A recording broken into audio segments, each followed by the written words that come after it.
ইমানের দাবি যদি কোরবানি হয়, সেই দাবি ঘরে বসে থাকা নয়। ইমানের দাবি যদি কোরবানি হয়, সেই দাবি ঘরে বসে থাকা নয়। ইমানের দাবি হলো কিছু বিনিময়, ইমানের দাবি হলো কিছু বিনিময়। সেই বিনিময় যদি কলিজার ঘাম হয়, সেই ঘাম দিতে যেন তৈরি থাকি। ওগো দয়াময় আমার আল্লাহ দয়াময়। ইমানের দাবি হলো অগ্নিশিখা, বাতিলের বিরুদ্ধে জ্বলতে শিখা। সে আগুনে জ্বলে জ্বলে, সে আগুনে জ্বলে জ্বলে দিব ইমানের পরিচয়। ইমানের দাবি ধরে বসে থাকা নয়। ইমানের দাবি যদি কোরবানি হয়, সেই দাবি ঘরে বসে থাকা নয়। ইমানের দাবি যদি কোরবানি হয়, সেই দাবি ঘরে বসে থাকা নয়। ইমানের দাবি হলো কিছু বিনিময়, ইমানের দাবি হলো কিছু বিনিময়। সেই বিনিময় যদি কলিজার ঘাম হয়, সেই ঘাম দিতে যেন তৈরি থাকি। ওগো দয়াময় আমার আল্লাহ দয়াময়। ইমানের দাবি হলো অগ্নিশিখা, বাতিলের বিরুদ্ধে জ্বলতে শিখা। সে আগুনে জ্বলে জ্বলে, সে আগুনে জ্বলে জ্বলে দিব ইমানের পরিচয়। ইমানের দাবি ধরে বসে থাকা নয়। ইমানের দাবি যদি কোরবানি হয়, সেই দাবি ঘরে বসে। আসসালামু আলাইকুম ওয়া রাহমাতুল্লাহি ওয়া বারাকাতুহু। আলহামদুলিল্লাহ, আলহামদুলিল্লাহি নাহমাদুহু ওয়া নাস্তাঈনুহু ওয়া নাস্তাগফিরুহু ونؤمن به ونتوكل عليه ونعوذ بالله من شرور أنفسنا ومن سيئات أعمالنا. من يهدي الله فلا مضل له ومن يضلله فلا هادي له. সকলে জবান খুলে বলেন আশহাদু আল্লা ইলাহা ইল্লাল্লাহু ওয়াহদাহু লা শারীকা লাহু وأشهد أن محمدا عبده ورسوله الذي أرسل رسوله بالحق بشيرا ونذيرا وداعيا إلى الله بإذنه وسراجا منيرا. فقد قال الله تعالى في كلامه المجيد والفرقان الحميد. জবান খুলে সকলে পড়েন আউযু বিল্লাহি মিনাশ শাইতানির রাজিম। বিসমিল্লাহির রহমানির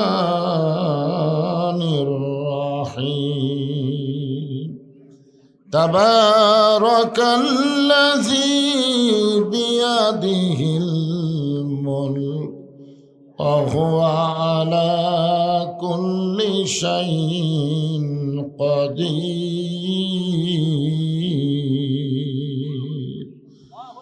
আল্লাযী খালাকাল মাউতা ওয়াল হায়াতা লিয়াবলুয়াকুম أيكم أحسن عملا وهو العزيز الغفور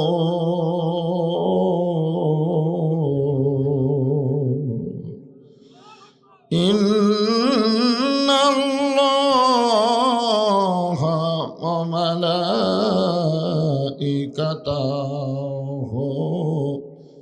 يصلون على النبي يا أيها الذين آمنوا صلوا عليه وسلموا تسليما اللهم صل على محمد اللهم صل على سيدنا محمد مشرق حب محمد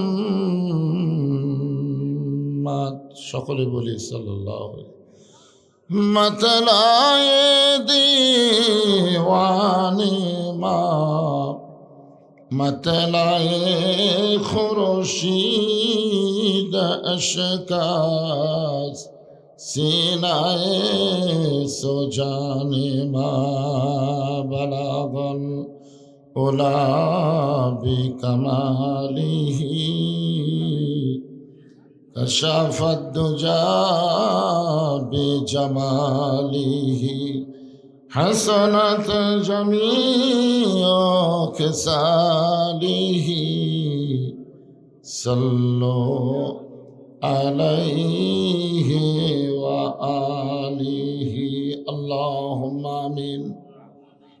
জান্নাতের বাগান থেকে জান্নাতি মানুষদেরকে নিয়ে আমি গুনাহগার তোমার রহমতের দরজায় দোকানা হাত তুলেছি আল্লাহ।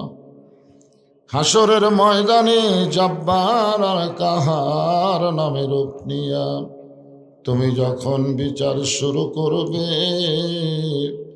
তোমার সামনে দাঁড়ায়া সমস্ত নবীরা নাফসি নাফসি বলে কাঁদতে থাকবে। এমন কঠিন অবস্থা হাসরে হবে, সেদিন সমস্ত নবী তার উম্মতকে ভুলে যাবে, শুধু বলবে আল্লাহ আমার কি হবে, আমার কি হবে। একমাত্র দরদি নবী শাফাতের কান্ডারি ইয়া রব্বি হাবলি উম্মতি বলে সেজদায়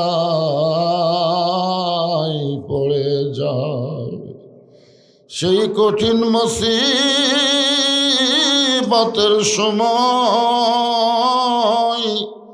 আজকের এই মাহফিলকে ওসিলা করে আমাদের সবাইকে রাসূলের উম্মতের কাতারে আল্লাহ কবুল করে নিও। সুবহান রাব্বিকা রব্বিল ইজ্জাতি আম্মা ইয়াসিফুন ওয়া সালামুন আলাল মুরসালিন আলহামদুলিল্লাহি রাব্বিল আলামিন। লা ইলাহা ইল্লাল্লাহ। এই মাইকারা ভাই কোথায় রে? এ কানে কোনো শব্দই আসতেছে না, কি বলতেছি বোঝা হয় না। হ্যাঁ, এইটা তো বাজি না, এটা একেবারে কথাই বলে না, এটা একটু বাজতেছে। হ্যাঁ, বক্তার কানে শব্দ না দিলে ওয়াজ হবে? লা ইলাহা ইল্লাল্লাহ, লা ইলাহা। যারা দাঁড়িয়ে আছেন তারা সকলেই বসেন, বসেন, সবাই বসেন। লা ইলাহা ইল্লাল্লাহ, লা ইলাহা। যার দিলে আছে আমার আল্লাহর ভয়, যার মনে আছে আল্লাহর ভয়, আল্লাহ আল্লাহ সব সময়। যার দিলে আছে রে আল্লাহর ভয়, যার মনে আছে আল্লাহর ভয়, আল্লাহ আল্লাহ সব সময়। আহারা নিদেরা ভালো লাগে না এই দুনিয়া, ভালো লাগে না, ভালো লাগে শুধু আল্লাহ, লা ইলাহা। সকলে জবান খোলে, লা ইলাহা ইল্লাল্লাহ, লা ইলাহা, লা ইলাহা ইল্লাল্লাহ মুহাম্মাদুর রাসূলুল্লাহ। রাসূলের মহব্বতে সকলেই জবান খুলে বলি সাল্লাল্লাহু আলাইহি ওয়াসাল্লাম। আমার কথা কি সকলে শুনতে পাচ্ছেন? শুনতে পাচ্ছেন তো? আলহামদুলিল্লাহ, ঠিক আছে। খালি আমি শুনলে হবে না, সবাই যেন শুনতে পায়। ঘোড়ামারা উত্তরপাড়া জামে মসজিদ কমিটি কর্তৃক আয়োজিত আজকের এই দিনের বেলায় তাফসীরুল কোরআন মাহফিল। আজকের এই মাহফিল আল্লাহ তাআলা যিনাকে সম্মানিত সভাপতির আসনে কবুল করেছেন, জনাব এ.কে.এম. জিন্নাতুল ইসলাম কানু। সম্মানিত সভাপতিকে অন্তরের অন্তঃস্থল থেকে আমি শুভেচ্ছা জ্ঞাপন করছি। আজকের এই মাহফিলের সম্মানিত প্রধান অতিথি জনাব মোহাম্মদ ফারুক আহমদ, সম্মানিত বিশেষ মেহমান জননেতা আলহাজ মোহাম্মদ জাহিদুল ইসলাম, বিশেষ অতিথি জনাব মোহাম্মদ আব্দুল মান্নান সাহেব, এছাড়াও সম্মানিত অতিথিবৃন্দ যিনারা, সকলকেই অন্তরের অন্তঃস্থল থেকে আমি শুভেচ্ছা জ্ঞাপন করছি। আজকের এই মাহফিলে সম্মানিত ওলামায়ে কেরাম, আপনাদের মাঝে মাঝে যে আলেম ওলামা বসে আছেন, মঞ্চে আছেন, আমার আগে যেনারা কোরআন হাদিসের আলোকে অত্যন্ত গুরুত্বপূর্ণ আলোচনা করে আপনাদেরকে শোনাইছেন, আলেম ওলামা সহ আজকের মাহফিলের বক্তাগণকে অন্তরের অন্তঃস্থল থেকে আমি শুভেচ্ছা জ্ঞাপন করছি। আজকের এই মাহফিলে আমার সামনে যারা বসে আছেন, অনেকে দাঁড়িয়ে আছেন, যারা বসে আছেন, দাঁড়িয়ে আছেন, সকলকেই অন্তরের অন্তঃস্থল থেকে আমি শুভেচ্ছা জ্ঞাপন করছি। সম্মানিত মা বোনেরা, পর্দার অন্তরালে বসে বসে যারা আলোচনা শুনতেছেন, তাদেরকেও শ্রদ্ধা জ্ঞাপন করে এই মুহূর্তে জানতে চাচ্ছি আপনারা সকলে কেমন আছেন? আলহামদুলিল্লাহ রব্বিল আলামিন। যে আল্লাহ শারীরিক সুস্থতা, মানসিক প্রশান্তি লাভের জন্য আজকের এই কোরআন কারিমের মাহফিলে কবুল করলেন, আমরা খুশি না বেজার? তাহলে জবান খুলে সমস্বরে সকলে বলবো, রব্বানা লাকাল হামদ হামদান কাসীরান তাইয়িবান মুবারাকান ফীহি। আমরা প্রশংসা করলাম কার? কেন করলাম? এমনি এমনি? আল্লাহর প্রশংসা করার এক নম্বর কারণ হলো আল্লাহ আমাদেরকে দয়া করে, রহম করে মুসলমানের ঘরে, যদিও নাম হলো গোবিন্দগঞ্জ, এই জন্য তো ভারত মাঝে মাঝে বলে যে বাংলাদেশ তো আমাকেরই, কারণ সব নামগুলো হিন্দু নাম। গোবিন্দ কি মুসলমান না হিন্দু? তো গোবিন্দগঞ্জে তো হিন্দুদের চাইতে মুসলমানই বেশি বসবাস করে, তাহলে এখনো গোবিন্দ বাদ দিয়ে মুসলমান নামকে রাখা যায় না? কি কন, রাখা যায় কি যায় না? আমাদের বাংলাদেশের জমিন থেকে ভারতের আধিপত্যকে দূর করতে গেলে হিন্দু নামগুলো আগে পরিবর্তন করা লাগবে। জোরে কোন কথা ঠিকিয়ে না? গোবিন্দগঞ্জের গোবিন্দ, গোবিন্দগঞ্জের যে সমস্ত আল্লাহর বান্দারা আজকের এই জান্নাতের বাগানে বসে গেছেন, বিশ্বাস করতে হবে আমাদের ভাগ্য এত ভালো। রুহের জগতে আল্লাহ আমাদেরকে পছন্দ করেছেন, যার কারণে হিন্দু বৌদ্ধ খ্রিস্টানদের ঘরে না পাঠায় সরাসরি আমাদেরকে মুসলমানের ঘরে কবুল করেছেন। খুশি না বেজার? সকলে জবান খুলে বলে আলহামদুলিল্লাহ। অনেকে মুসলমানের ঘরে জন্ম নিয়েও তো মুসলমান ভালো লাগে না। যেমন বাংলাদেশের একটা মাল বর্তমানে ভারতে গেছে, জোরে কোন কথা ঠিক কিনা? যেখানকার মাল সেখানেই চলে গেছে। আমাদের বাংলাদেশকে ভারত বানানোর কোনো সুযোগ নেই। সময় হলে ভারতকেই মুসলমান দেশ বানানো হবে। জোরে কোন কথা ঠিক কিনা? এই সুসংবাদ আল্লাহর নবী দিয়ে গেছেন, আল্লাহর নবী দিয়ে গেছেন। তো যে আল্লাহ দয়া করে রহম করে আমাদেরকে বিশ্ব নবীর উম্মত হিসাবে কবুল করেছেন। কোন নবী? হ্যাঁ, আছেন আমার মুক্তার, আছেন আমার বারিস্টার, শেষ বিচারের হাইকোর্টেতে তিনি আমায় করবেন পার। আমি পাপী রাসূল জাবিন্দার।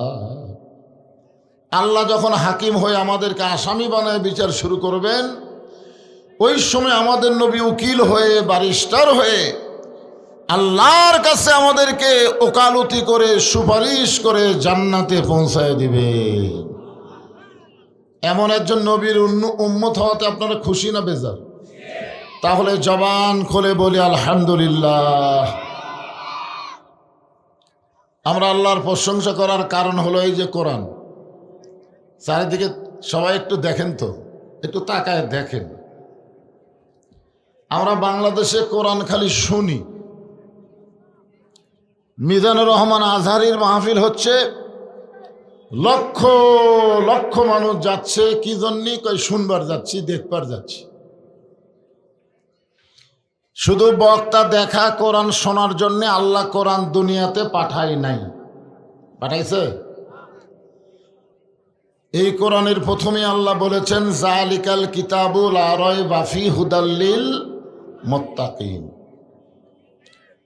এই কোরআনের মধ্যে কোনো সন্দেহ, এই কোরআনের মধ্যে কোনো ধোঁকা, এই কোরআনের মধ্যে কোনো গোঁজামিল। যারা নাই বলতেছেন না, তারা ধরা খাচ্ছেন। জবান দেওয়ার মালিককে? আপনার দুই কান্দে দুইটা ফেরেশতা আছে না নাই? তো যখন বক্তা বলতেছে কোরআনের সন্দেহ, এই নাই বলার সময় আপনি মুখ বন্ধ করে আছেন, তো ফেরেশতারা বলতেছে আল্লাহ এই শয়তানকে। এই যে কোরআনের মাহফিলে বসে আছে, কোরআনের সন্দেহ এই নাই শব্দটা বলে নাই কে? আল্লাহ বলতেছে মুসলমানের মধ্যে হলো মুনাফিক। ঠিক না? এবার জবান ক্লিয়ার করে। এই কোরআনের মধ্যে কোনো সন্দেহ, এই কোরআনের মধ্যে কোনো ধোঁকা, এই কোরআনের মধ্যে কোনো গোঁজামিল। মাশাআল্লাহ। এখন আপনাদেরকে বলবো, যে আইন দিয়ে বর্তমান বাংলাদেশ চলতেছে, এই আইনের মধ্যে সন্দেহ, ধোঁকা, গোঁজামিল। যে সংবিধান দিয়ে বর্তমান বাংলাদেশ চলতেছে, সংবিধানের মধ্যে সন্দেহ, ধোঁকা, গোঁজামিল।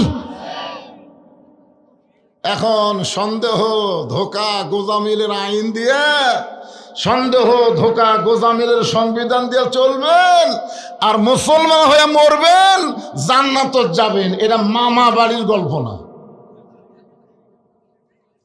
মুসলমানের বাচ্চারা যার মধ্যে সন্দেহ আছে, ধোঁকা আছে, গোজামিল আছে, এইগুলো সব কবর দিতে হবে।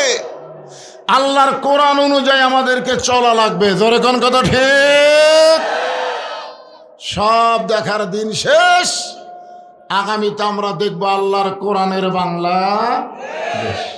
রাজি আছেন? এই জন্য কোরআন শরীফের 114টা সূরা, তার মধ্যে একটা সূরার নাম হলো সূরায়ে মুলক। হাসিনা বলতেছিল এই দেশ আমার বাপের, এ দেশ আমার, পলাবো না। আসলে দেশ কার? হাসিনার বাপে। মেজর শরীফুল ইসলাম ডালিম যে কথা কছে ভাই, আমাদের বাংলাদেশ কিন্তু ভারতেরা স্বাধীন করে দেয়নি, বরং ভারতেরা বাংলাদেশকে অঙ্গরাজ্য বানাবার চাইছিল। জোরে কোন কথা ঠিক কিনা? কিন্তু শহীদ প্রেসিডেন্ট জিয়াউর রহমান একটা বাঘের বাচ্চা, সুবহানাল্লাহ, ভারতের পরিকল্পনায় কিন্তু তাকে হত্যা করা হয়েছে। জোরে কোন কথা ঠিক কিনা?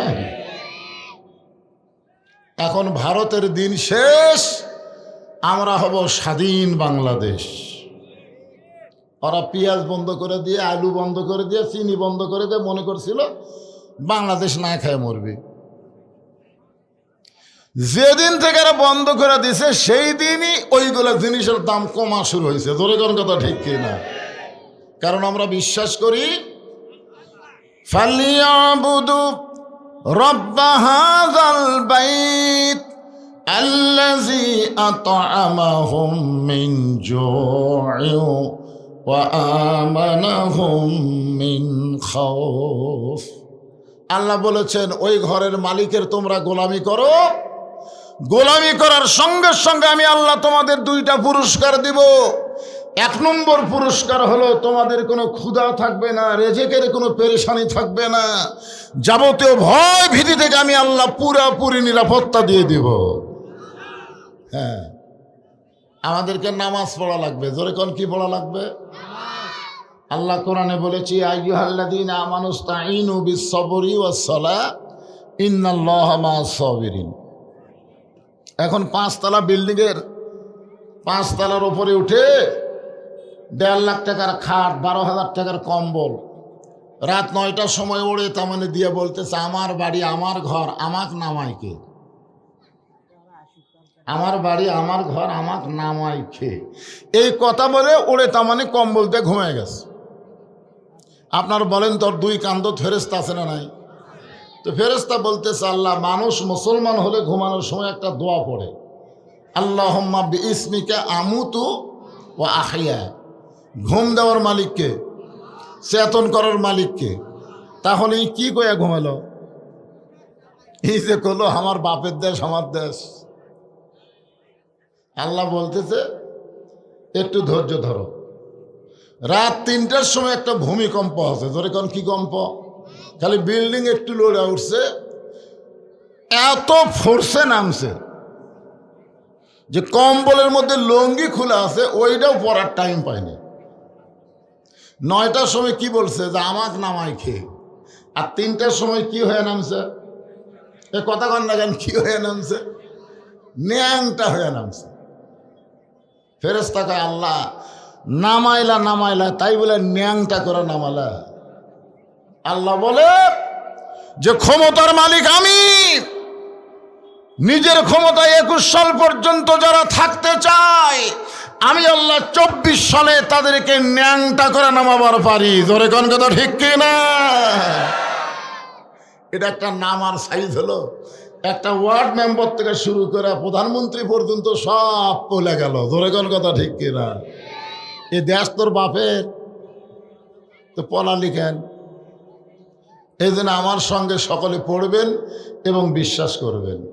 তাবারাকাল্লাযী বিয়াদিহিল মুলকু ওয়া হুয়া আলা কুল্লি শাইইন কাদির। গোটা পৃথিবীর রাজত্ব কর্তৃত্ব মালিকানা কার হাতে? জবান খোলা লাগবে। কার হাতে? সমস্ত ক্ষমতার মালিককে। বিশ্বাস করেন? এই 5ই আগস্ট দেখার পরেও বিশ্বাস হয় না? হ্যাঁ হ্যাঁ, 12,000 টাকা দিয়ে একজন মা তার সন্তানকে বিক্রি করে ক্ষুধার জ্বালায়, আর 400 কোটি টাকা দিয়ে ফ্যাসিস্ট তার বাবার মূর্তি বানায়। জোরে কোন কথা ঠিক কি না? আপনার বলুন তো, একটা মূর্তি আছে, কে ভাঙলো? যারা ভাঙলো এরা হলো জাতির পিতার সন্তান। মিল্লাতা আবিকুম ইব্রাহিম ওয়া সাম্মাকুমুল মুসলিমিন। মুসলমানের জাতির পিতা হলো ইব্রাহিম। আমাদের জাতির পিতা মূর্তি ভাঙছে, মূর্তি গড়ায়নি। যারা বাংলাদেশকে মিথ্যা একজন জাতির পিতা বানাইছিল সব ভাঙ্গা চুরমার করে দিয়েছে জাতির পিতা ইব্রাহিম, শেখ মুজিবুর ঘোড়ার ডিম। জোরে কোন কথা ঠিক কিনা? ক্ষমতার মালিককে আরো জোরে বলেন আলহামদুলিল্লাহ। আল্লাহ বলতেছেন, আল্লাযী খলাকাল মাউতা ওয়াল হায়াতা লিয়াবলুয়াকুম আইয়ুকুম আহসানু আমালান ওয়া হুয়াল আজিজুল গফুর। আল্লাহু আকবার শব্দের লোক কয় না তো। আমরা স্বাধীনতার পর থেকে দেখতেছি বাংলাদেশে বহু দল আছে, কিন্তু আল্লাহু আকবার সব দলের স্লোগান নাই। আছে একজন বিপ্লব কুমার বলেছিল, এ আল্লাহু আকবার যারা দেয় এরা হলো জামাত শিবির। ও তো বিপ্লব কুমার পলে গেছে শালা। পুলিশের একটা কমিশনার আছিল, সহকারী কমিশনার, ও বলছিল আল্লাহু আকবার স্লোগান হলো জামাত ইসলামের। তাহলে চিটাগাঙ্গের বিএনপির সমাবেশে যে সালাউদ্দিন কাদের চৌধুরীর সন্তান হুম্মাম কাদের চৌধুরী যে আল্লাহু আকবার করলো, হয়নি? আপনারা জানেন না? মনে ভুলে গেলে চলবে? হুম্মাম কাদের চৌধুরী যেই বলল নারায়ে তাকবীর, সামনে সমস্ত বিএনপির কর্মীরা বলল আল্লাহু আকবার। তার মানে বোঝা গেল সব দলই কম বেশি আল্লাহু আকবার কয়, কিন্তু এক শালারা কয় না। এরা জয় বাংলাদেশ শুরু করে। ধরে কোন কথা ঠিক কি না? জয় বাংলার দিন শেষ, আল্লাহু আকবারের বাংলাদেশ। তাহলে কোরআন তেলাওয়াত শুনলে ঈমান বাড়ে না কমে? তা আপনার প্যান প্যান করেন কে?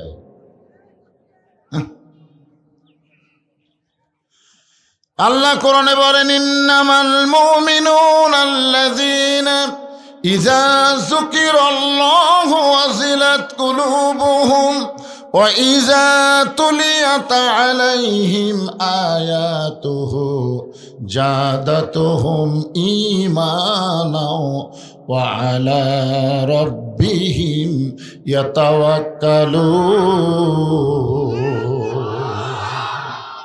জবান খোলেন, জবান খোলেন।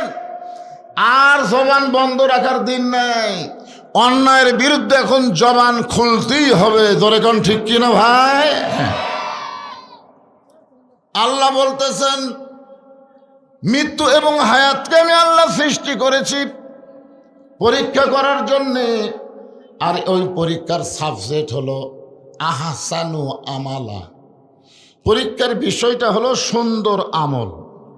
আপনারা বলেন তো, বর্তমান যে পরিবেশে চলতেছে বাংলাদেশ, এই পরিবেশে সুন্দর আমল করা যাবে? যাবে না?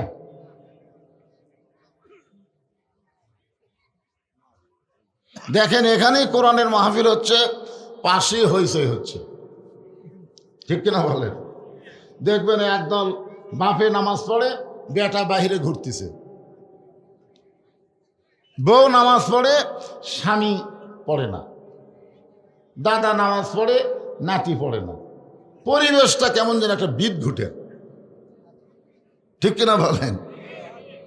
একজন হালাল খায়, আর পাশের একজন সুদ খায়।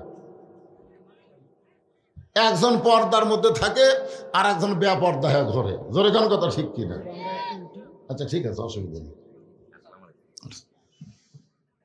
তাহলে এখন বলেন তো, যে আল্লাহ যে আমাদেরকে পরীক্ষা করবে সুন্দর আমলের, এই সুন্দর আমল যদি আমরা করতে চাই তাহলে সুন্দর একটা পরিবেশের দরকার আছে না নাই? কথা বলা লাগবে। সুন্দর একটা পরিবেশ যদি তৈরি করতে চাই তাহলে সুন্দর একটা সমাজের দরকার আছে না নাই? সুন্দর একটা সমাজ যদি আমরা বানাবার চাই তাহলে সুন্দর একটা রাষ্ট্রের দরকার আছে না নাই? সুন্দর একটা রাষ্ট্র যদি গঠন করতে চাই তাহলে সুন্দর একটা সংবিধানের দরকার আছে না নাই? আপনারা বলেন তো সেই সংবিধানের নাম কি? আরো জোরে বলা লাগবে। আল্লাহর কোরআনের শুধু অশুনলে হবে না, এই কোরআন দিয়ে বাংলাদেশকে গড়াতে হবে। জোরে বলেন কথা ঠিক কিনা? আল্লাহর কোরআন দিয়ে যখন বাংলাদেশ চলবে তখন বাংলাদেশের একজন নেতা কেমন হবে, একজন কর্মী কেমন হবে? কেমন ভালো? আপনারা বলেন তো, আজকে জুম্মার নামাজের ইমামতি করলো কোন দলের নেতা? যদি বিএনপির দলের নেতাকে বলা হতো যান সামনে যান, যদি আওয়ামী লীগের নেতাকে বলা হতো যান খুতবা দেন, কথা কন না কেন? যদি জাতীয় পার্টির নেতাকে বলা হইতো আপনি আজান দেন, সব দল কুপাকার, একটা দলই সামনে যায়, যেই দলটা চায় বাংলাদেশ চলবে। একটু মনোযোগ দিয়ে শুনবেন। আল্লাহর কোরআন দিয়ে যখন বাংলাদেশ চলবে তখন একজন নেতা কেমন হবে, কেমন ভালো হবে একটু শোনেন। বাংলাদেশের মতন ৯৬টা দেশের খলিফা, নাম হলো হযরত ওমর, জুমার দিনে খুতবা দিচ্ছেন। এই যে আজকে জুমার দিনে খুতবা দিচ্ছেন, হযরত ওমর জুমার দিনে যখন খুতবা দেওয়া শুরু করলেন, মাঝখান থেকে একজন সাহাবী দাঁড়িয়ে বললেন, ইয়া আমিরুল মুমিনিন, আপনার খুতবা আমরা শুনব না। ওমর ফারুক বললেন, আমার অপরাধ কি? আমার খুতবা না শোনার পিছনে আমার অপরাধ কি? বলে, আপনার অপরাধ হলো আমাদেরকে খাটো পাঞ্জাবি দিয়া আপনি লম্বা জুব্বা পরে খুতবা দিচ্ছেন। আমাদেরকে খাটো পাঞ্জাবি দিবেন আর আপনি লম্বা জুব্বা গায়ে দিবেন। যতক্ষণ আপনি লম্বা জুব্বার কাহিনী না বলবেন ততক্ষণ আপনার খুতবা আমরা শুনব না। হযরত ওমরের চোখটা পানি পড়তেছে আর মুখটা মুচকি মুচকি হাসতেছে। চোখটা পানি পড়ার কারণ হলো, আল্লাহর আইন যখন দুনিয়াতে চালু হবে, নেতা ভুল করলে একজন মুসল্লি পর্যন্ত লোকমা দিবার পারবে। আর মানুষের তৈরি আইন দিয়ে যখন বাংলাদেশ চলবে, নেতারা যতই ভুল করুক, লোকমা দিলে তাকে জেলত যাওয়া লাগবে। জোরে কোন কথা ঠিক কিনা? ওমর ফারুকের মুখটা মুচকি মুচকি হাসতেছে। মুচকি মুচকি হাসার কারণ হলো, যতদিন পর্যন্ত লোকমা থাকবে ততদিন পর্যন্ত কোনো খারাপ নেতা আসার সুযোগ থাকবে না। লোকমা যদি থাকে, হাসিনার যে লোকমা আমরা এখন দিচ্ছি, এই লোকমা হাসিনা যখন আসিল দিবার পারছিলাম। বিএনপি কুটি গেছে, খুঁজে পাওয়া যায় না। জামাত ইসলাম কুটি লুকাছে, একটাক দেখা যায় না। আমি গোবিন্দগঞ্জে বহুদিন মাহফিল করছি, আপনাদের গোবিন্দগঞ্জে যে বিএনপি আছে আমি জানি না। আর আজকে এসে দেখতেছি এই গোবিন্দগঞ্জে যে আওয়ামী লীগ আছে, এখন অনুবীক্ষণ যন্ত্র দিয়েও তো খুঁজে পাওয়া যাবে না। তোর এখন কথা ঠিক কিনা? কারণ কি শোনেন, যে কোরআনের অশুনতে আইছেন বানান, এই কোরআন তাবিজ কবর ফুঁফা দেওয়ার কিতাব না। এই কোরআন হলো অনুনাজ্জিলু মিনাল কোরআনি মা হুয়া শিফাউ ওয়া রাহমাতুল লিল মুমিনিন। সব সমস্যার সমাধান দিতে পারে আল কোরআন। জোরে বলেন কথা ঠিক? আমি যে বলবো সব সমস্যার সমাধান, আপনার জবান খুলে বলবেন দিতে পারে আল কোরআন। সব সমস্যার সমাধান।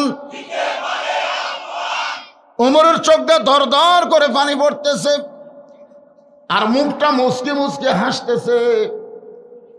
এমন সময় আব্দুল্লাহ ইবনে ওমর 30 পারা কোরআনের হাফেজ, সুবহানাল্লাহ কবেন না, 6 লক্ষ হাদিসের হাফেজ, হযরত উমর হলেন অর্ধ পৃথিবীর খলিফা, আর তার সন্তানের যোগ্যতা হলো 30 পারা কোরআনের হাফেজ, 6 লক্ষ হাদিসের হাফেজ।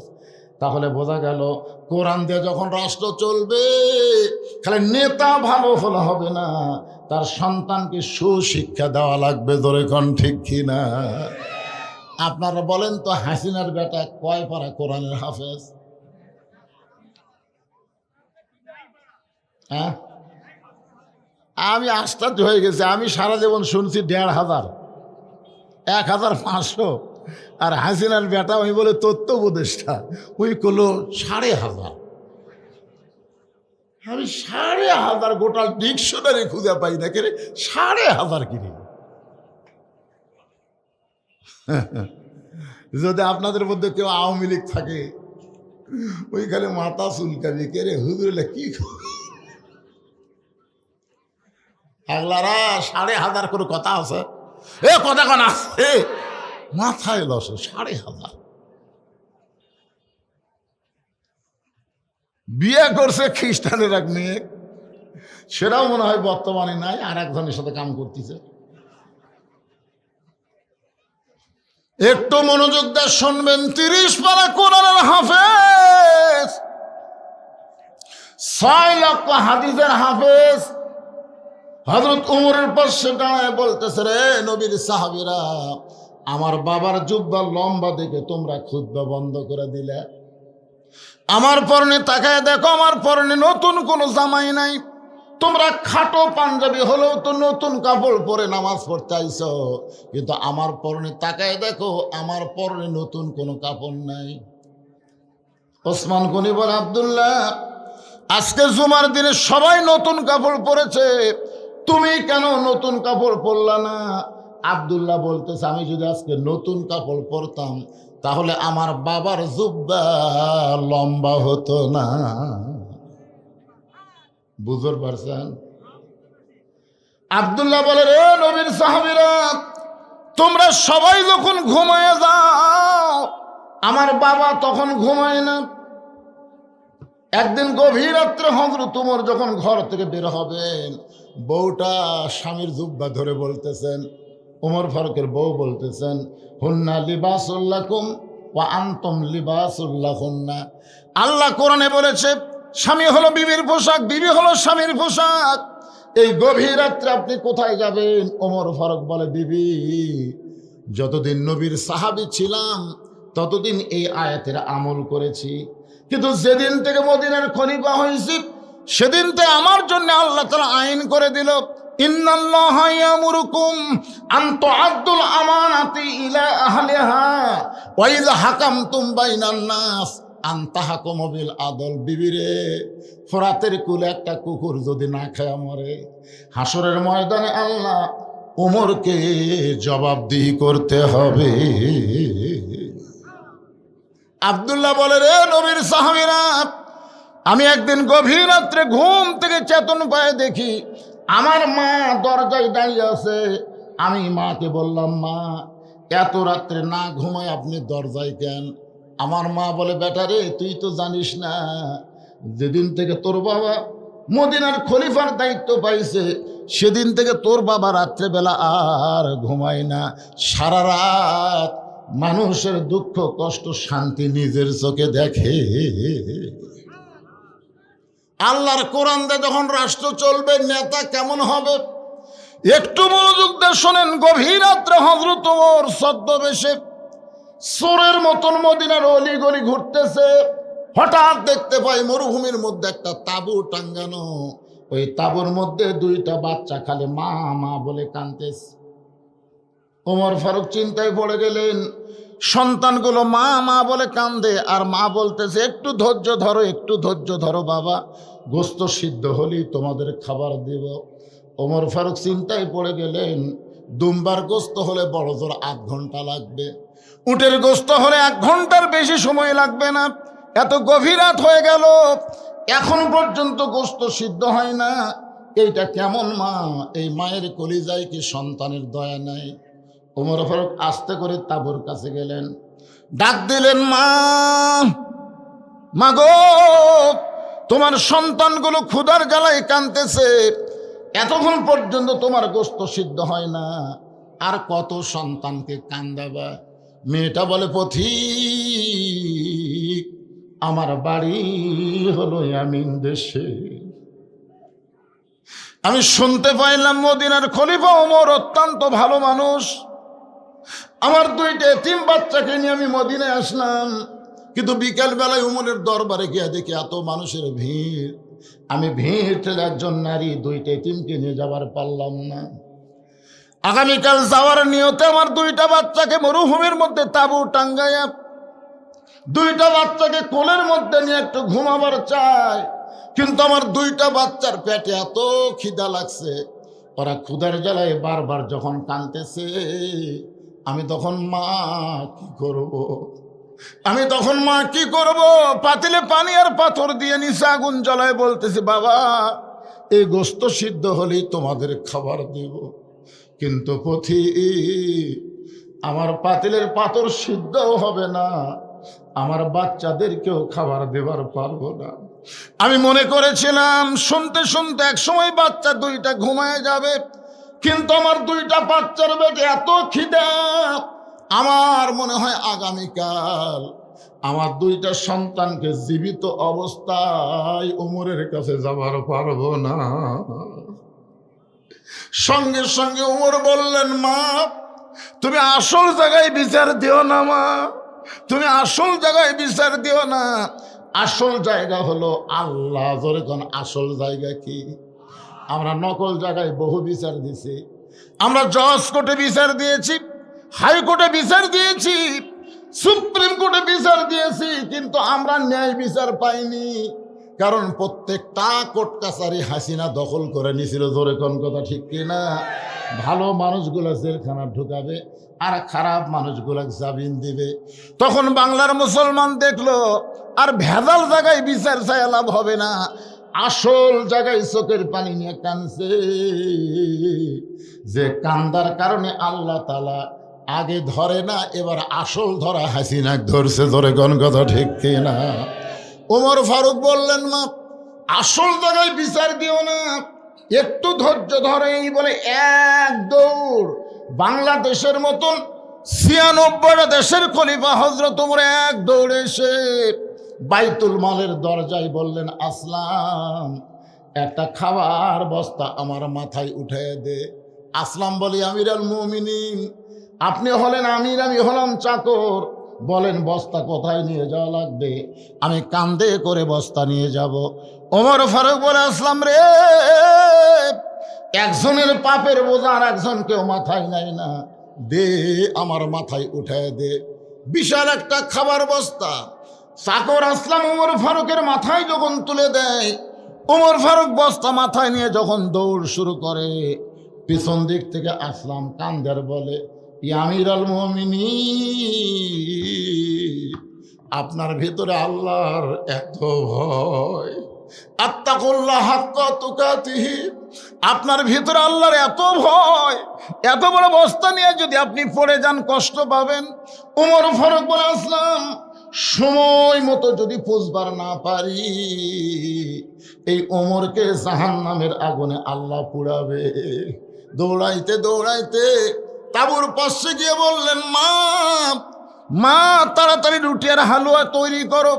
মেয়েটা রুটি হালুয়া তৈরি করে যখন ওমর ফারুকের হাতে দেয়, ওমর ফারুক দুইটা এতিম বাচ্চাকে দুই উরাতের উপরে বসায়া রুটি ছেড়ে হালুয়া নিয়ে যখন মুখে দেয়, দুইটা বাচ্চা ফেল ফেল করে ওমরের দিকে তাকায়। ওমরের চোখ দিয়ে দর দর করে পানি পড়তেছে। ওমর আল্লাহর কোরআন থেকে তেলাওয়াত করতেছে, আর আইতাল্লাযী ইউকাযযিবু বিদ্দীন ফাযালিকাল্লাযী ইয়াদুল ইয়াতীম ওয়ালা ইয়াহুদ্দু আলা তাআমিল মিসকিন। আল্লাহ, এই অধমকে জাহান্নামের আগুন থেকে তুমি বাঁচায়া দাও। তাঁবুর ভিতর থেকে মহিলা বলতেছে, কে রে আপনি, কে? দুনিয়াতে ভালো মানুষের গল্প শুনেছি, কিন্তু মানুষ এত ভালো হয় জীবনে প্রথম দেখলাম। আপনি কেন জাহান্নামের আগুন থেকে ভয় করেন? আল্লাহ ওমরকে যদি মদিনার খলিফা না বানায়া আপনাকে যদি মদিনার খলিফা বানাই দিত, মদিনা যেন আল্লাহর জান্নাত হয়ে যেত। আব্দুল্লাহ বলে, সাহাবীরা রে, দুনিয়ার সবাই যখন ঘুমাইছে তখন আমার বাবা চুপি চুপি আমার জানলার কাছে গিয়ে ডাকতেছে, আব্দুল্লাহ আব্দুল্লাহ বলে। আমি আব্দুল্লাহ দরজা খুলে দেখি বাবার হাতে একটা পাঞ্জাবি। আমি খুশি হয়ে বললাম, বাবা, বাইতুল মাল থেকে আমার একটা পাঞ্জাবি দিছে, আপনি আর একটা দিবার আইছেন। ওমর ফারুক বলে, আব্দুল্লাহ, আর একটা পাঞ্জাবি তোরে দিবার আসি নাই বাজান, এইটা আমার ভাগে পড়ছে। তুই বলতো এই খাটো পাঞ্জাবি গায়ে দিয়ে কি আগামী খুতবা দেওয়া যাবে? আব্দুল্লাহ রে, তোর পাঞ্জাবিটা আমাকে একটু দান করে দে বাবা। আব্দুল্লাহ বলে, বাবার চোখের পানি বন্ধ করার জন্যে আমার পাঞ্জাবি বাবাকে দান করে দিলাম। দান করার পরে বাবার পিছনে পিছনে আমি রওনা দিলাম, দেখি বাবা কি করে। আমি ঘরের মধ্যে গিয়ে দেখি বাবা তার পাঞ্জাবি আমার পাঞ্জাবি একত্র করে বাবা একটা লম্বা জুব্বা বানায়, সেই জুব্বা গায়ে দিয়ে খুতবা দেয়।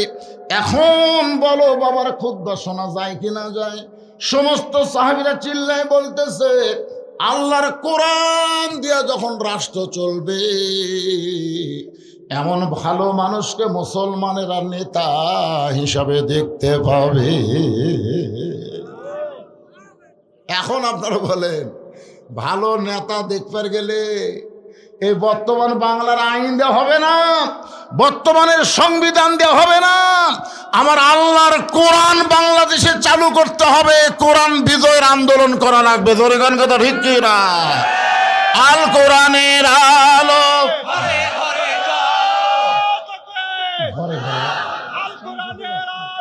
সংসদে জালো, আল কোরআনের আলো, আল হাদিসের আলো, সংসদে জালো। লিল্লাহি তাকবীর, আল্লাহু আকবার। আলহামদুলিল্লাহ। এতক্ষণ আল্লাহর কোরআন দিয়ে রাষ্ট্র চললে একটা নেতা কেমন হবে এটা শুনলেন। আচ্ছা, এই কোরআন দিয়ে যখন বাংলাদেশ চলবে তখন আপনারা কেমন হবেন? ভালো না হবার সালে হওয়া লাগবে। কারণ আল্লাহ কোরআনে বলেছে, আল্লাযীনা ইম্মাক্কান্নাহুম ফিল আরদ। কোন মুসলমানকে যদি ক্ষমতার চেয়ার দেওয়া হয়, ক্ষমতার চেয়ারে বসে এক নম্বর দায়িত্ব কি? আপনারা বলেন তো, কোন দল ক্ষমতা গেলে নামাজ কায়েম করবে? এটা কোন দল? দলের নাম করা লাগবে না, এর নাম করার দরকার নাই তো।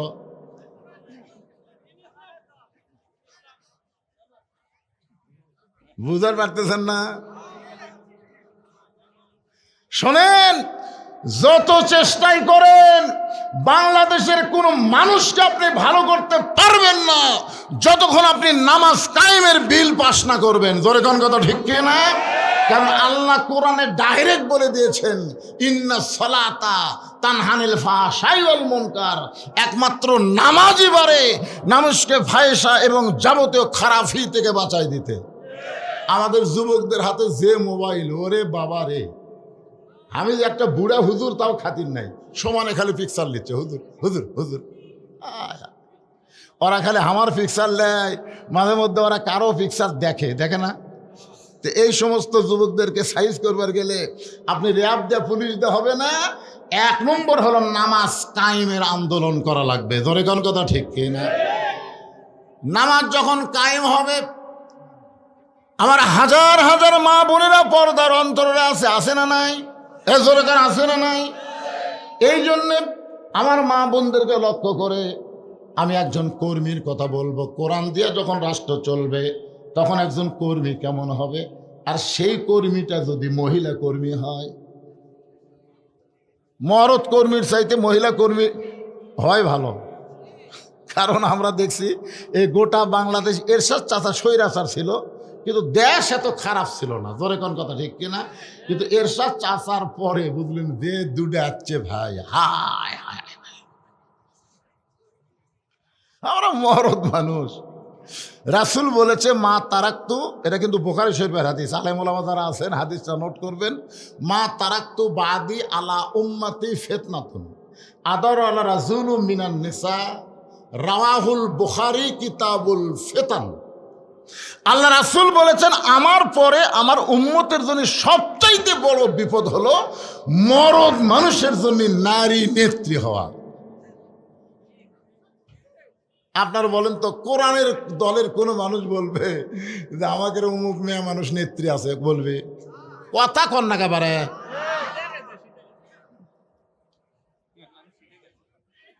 আমরা নেতা বলবো, আমার নেতা তোমার নেতা বিশ্ব নবী। আমরা কাউকে নেতা মানি না, আমরা আমির বলবো। জোরে কোন কথা ঠিক কিনা? আল্লাহ কোরআনে বলেছে আতিউল্লাহ ওয়া আতিউর রাসূল ও উলিল আমরি মিনকুম। এখানে আল্লাহ বলেনি ও আতিউ উলিল আমরি মিনকুম, আল্লাহ বলেনি, কারণ আল্লাহ জানে আমির যদি এদিক সেদিক করে বাদ দিয়ে নতুন আর একটা করা লাগবে। জোরে কোন কথা ঠিক কিনা? কথা বলেন। হ্যাঁ,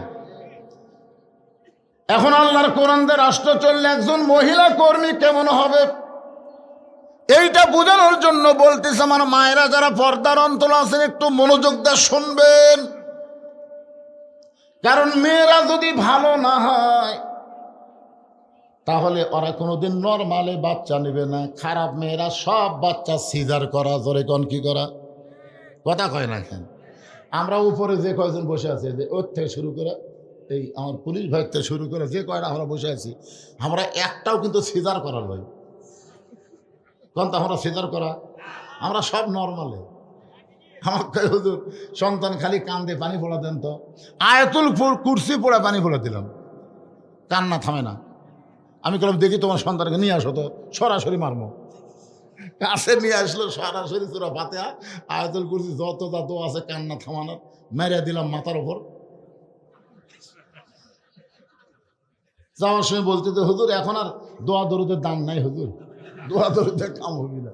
মনটা খুবই খারাপ হলো। কিছুদিন পরে ওই মেয়ের ওই সন্তানের মাকে বললাম, কেরে মা এখন খবর কি? আর কান্দে না। আলহামদুলিল্লাহ। তাহলে কোন দোয়া? দোয়া লয় হুজুর, আর বাপ মোবাইল কেন দিছ? যখনই কান্দে মোবাইল চালু করে দেয়, আর কান্দে না তো। আপনি জানেন হুজুর আমার বাচ্চা মোবাইল ছাড়া ভাতই খায় না। আমি বললাম কে মা এইরকম হওয়ার কারণ কি? তোমার বাচ্চা কি নর্মালে হচ্ছে? না হুজুর পেট কাটা বের করছে। তো পেট কাটা বাচ্চা যারা অস্থির হবে তারা। জোরে কোন কথা ঠিক কিনা? এই জন্য আমার একজন মা পর্দার অন্তরে যারা বসে আছেন একটু মনোযোগ দিয়ে শুনবেন। এই অর্ধ পৃথিবীর খলিফা হযরত ওমর আল্লাহর কোরআনের একজন কর্মী। লিয়াবলুয়াকুম আইয়ুকুম আহসানু, সুন্দর আমল দেখার জন্য ছদ্মবেশে মদিনার অলি গলি ঘুরতেছেন। হঠাৎ হযরত ওমর দেখতে পায় দুই পাহাড়ের মাঝখানে একটা গিরিপথ।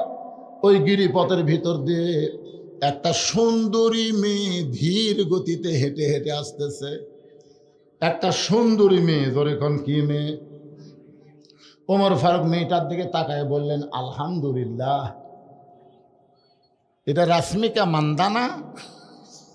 আমি রামজা কুয়া ধরা খাসে। ধরে কোন ঠিক কিনা? ওমর ফারুক যে মেয়েটাকে সুন্দরী বলতেছেন ওই মেয়েটার চেহারা দেখে তিনি সুন্দরী বলতেছেন না। আল্লাহর কোরআন দিয়ে যখন রাষ্ট্র চলবে তখন একটা মেয়ে যদি খাটো হয়, কালো হয়, সেই মেয়েটা যদি আল্লাহর আইন পর্দা মেনে চলে, আল্লাহর ইসলাম কেবলমাত্র তাদেরকেই সুন্দরী বলে। আমি যেই বলবো পর্দা নিশি নারী যারা, আপনার বলবেন বিশ্ব সুন্দরী তারা। বলতে পারবেন না? এই যুবকেরা, তোমাদের চরিত্র যদি ভালো করবার চাও এই স্লোগান সবাই দাও। যে বলবো পর্দানিশী নারী যারা, আপনার বলবেন বিশ্ব সুন্দরী তারা। বলতে পারবেন না? পর্দানিশী নারী যারা, মাশাআল্লাহ। আর যে বলবো বেপর্দা নারী যারা, আপনার বলবেন শিলা কলা তারা। একই গাছের কলা, এক গামলায় শোষাওয়ালা, এক গামলায় শিলা। আপনার বলেন তো খরিদ্দার কোন কলা কিনবে? কলালা বলতে যে ভাই একই গাছের রে, একই গাছের। কই না শিলা কলা আমি টাকাতে কিনি না। তো তুই কলা কি শিলা খাস না? শিলাই খাই, কিন্তু আমার আগে কেউ শিলা রাখলে সেইটার খাওয়া যায় না। মশা মাছি ধুলাবালি পড়ে ওই শিলা কলা খাওয়ার অনুপযুক্ত হয়ে গেছে। তাহলে পর্দানিশী নারী যারা বিশ্ব সুন্দরী তারা, আর বেপর্দা নারী যারা বিশ্ব বেহায়া তারা। জোরে বলেন কথা ঠিক কি না? হযরত ওমর ওই পর্দানিশী মেয়েটার কাছে গিয়ে বললেন, মা এই নির্জন পথে তুমি একা একা চলতেছ, তোমার সামনেও কোনো মানুষ নাই, পিছনেও কোনো মানুষ নাই, তোমার অন্তরে কি ভয় ডর লাগতেছে না? 2000 টাকার জুতা যদি আমাদের কাছে থাকে, আর যদি গোবিন্দগঞ্জ মসজিদে জোহরের নামাজ পড়বার যায়, আপনারা চিন্তা করেন তো জুতার দরজাত রাখবেন না হাতত নেবেন? কেন নেবেন? কারণ বর্তমান যে আইন চলতেছে, এই আইনে জুতা দরজায় রাখলে নামাজ পড়ার সাথে দেখবো জুতা নাই, চোরে জুতা নিয়ে গেছে। জোরে কোন ঠিক কিনা ভাই?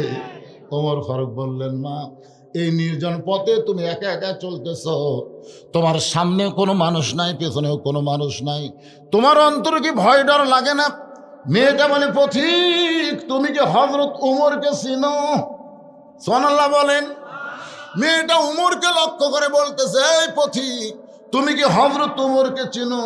যদি উমরকে চিনতা তাহলে এরকম বেয়াসাইদা কথা বলতা না। ওমর ফারুক বললেন, মা আমি কি বেয়াসাইদা কথা বললাম? মেয়েটা বলে, পথিক আল্লাহর কোরআন দিয়ে যখন রাষ্ট্র চলবে, তখন পৃথিবীর এক প্রান্ত থেকে আর একটা প্রান্তে একটা মহিলা যাবে, ওই মোল্লা ছাড়া অন্য কারো ভয় থাকবে না। সেদিন ষোড়শী নির্জন পথে যাবে, কোনো জন কটু কথা কবে না, পথে আর প্রান্তরে সম্পদের মোহে পড়ে খুন আর রাহাজানি হবে না। সবাই বলেন যদি মেনে চলি কোরআন। বলেন সবাই বলেন, যদি মেনে চলি কোরআন আর রাসূলের বিধান, সকলেই শান্তিতে থাকবে। বাংলার আকাশে কলেমার পতাকা যেদিন দুলবে।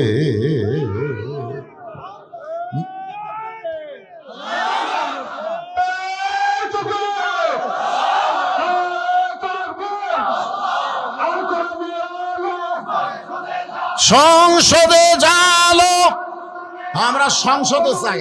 আর ঘরে কে দিচ্ছে রে?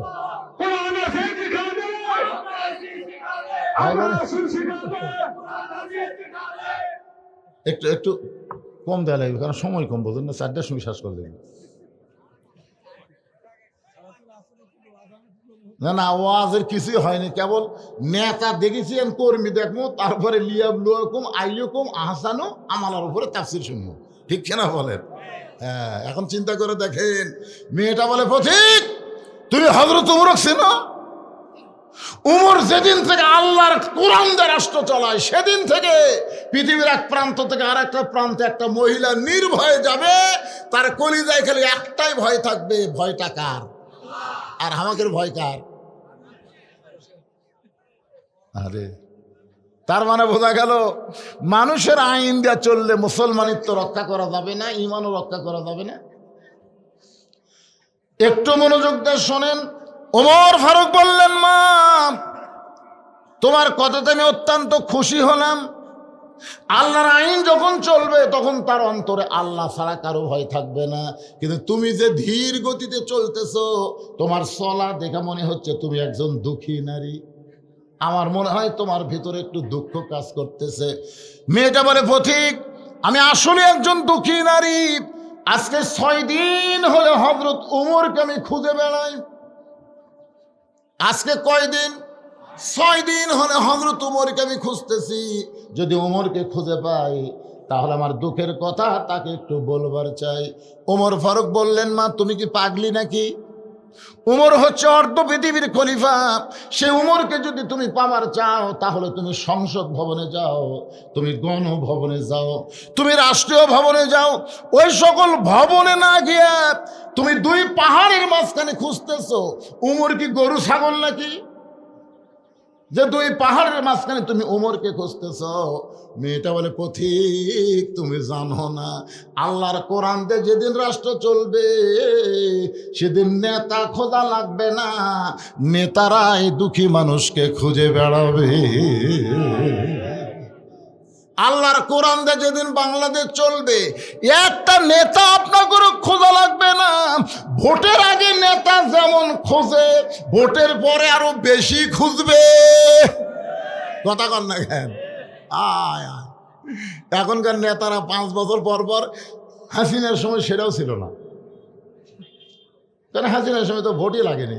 ভোট লাগছে এখানে অনেক যুবক আছে 10 বছর আগে ভোটার হচ্ছে, এখন পর্যন্ত ভোট দেবার পারেনি। আমাকে একজন কয়, হুজুর আমার জীবনে মনে হয় আর ভোট হবি না, কারণ 41 পর্যন্ত হাসিনা থাকলে তো ভোট আমি দেওয়ার আগেই হয়ে যাবে। একজন লোক 1 লাইনকে 10টা মুড়ি নিয়ে গেলে সিল মারতেছে। তোমার 2 কান্দের ফেরেশতা বলতেছে, আল্লাহ ই যে 1 লাই 10টা সিল মারলো, এর বাপ কয়টা? আল্লাহ কয়, এত কি মনে করতেছেন? এক বাপের বেটা একটা ভোট দিবি, তুই 1 লাই যে 10টা দিল। আল্লাহ বাম কান্দের ফেরেশতাকে বলতেছে, তুই লেখা থো যাউরে, লেখা থো যাউরে, কারণ 2 কান্দের ফেরেশতা আছে। তো ডান কান্দের ফেরেশতা লিখবে বৈধ সন্তান, আর বাম কান্দের লিখবে জাউরা সন্তান। যে 1 লাই 1-এর বেশি ভোট দিছে, ই হলো জাউরা সন্তান। কথা কন না কেন রে? কথা কন না কেন? 1 লাই কয়টা দিবে? ভোটের উপরে মানুষের অভক্তি হয়ে গেছে। ধরে কোন কথা কন না কেন? একটু মনোযোগ দিয়ে শুনবেন। মেয়েটা বলে, পথিক, আল্লাহর কোরআন দিয়ে যখন রাষ্ট্র চলবে, তখন নেতা খোঁজা লাগবে না, নেতারাই দুঃখী মানুষকে খুঁজে বেড়াবে। এই আল্লাহর কোরআন দিয়ে যখন বাংলাদেশ চলবে, তখন গরিব মানুষ ধনীর বাড়িতে যাওয়া লাগবে না, বরং ধনীরাই গরিবের বাড়িতে বাড়িতে যাবে। একটা গরিবের ঠেকা নাই, একটা গরিবেরও ঠেকা নাই, গরিবের কোনো হিসাবও নেই। আল্লাহ বলে ধনীও ভালো গরিবও ভালো, একসঙ্গে জান্নাতে রাস্তা নিল। ওই ধনী ভালোর চাইতে গরিব ভালো। 500 বছর আগে জান্নাতত যাবে, 500 বছর আগে। আল্লাহ রাসূল বলছে, আল্লাহ আমি গরিব থাকতে চাই, হাসরের ময়দানে আমি গরিব উম্মতের মধ্যে দাঁড়াবার চাই। এখনকার নেতারাও বলে গরিবের বন্ধু, আয় আয়, সগলি গরিব বাড়ে। কিন্তু আল্লাহর কোরআন যেদিন চালু হবে, বুঝলেন, একটা গরিবও ধনীর বাড়ি যাবে না। ধনীরা টাকার ব্যাগ নিয়ে আসে গরিবের দরজার দাঁড়া, বলি ভাই আমার 2.5 টাকা তোর, আমাকে যে আল্লাহ 100 টাকা দিছে, এর মধ্যে 2.5 টাকা তোর ভাইরে। আমার এবারে 1 কোটি টাকা আছে, 1 কোটি টাকার 2.5 লাখ টাকা জাকাত আছে। এই 2.5 লাখ তুই না নেওয়া পর্যন্ত আল্লাহ আমাকে জান্নাত দিবি না। টাকাটা লে ভাই। যেই বলছে জাকাত, সাথে সাথে গরিব দরজা বন্ধ করছে।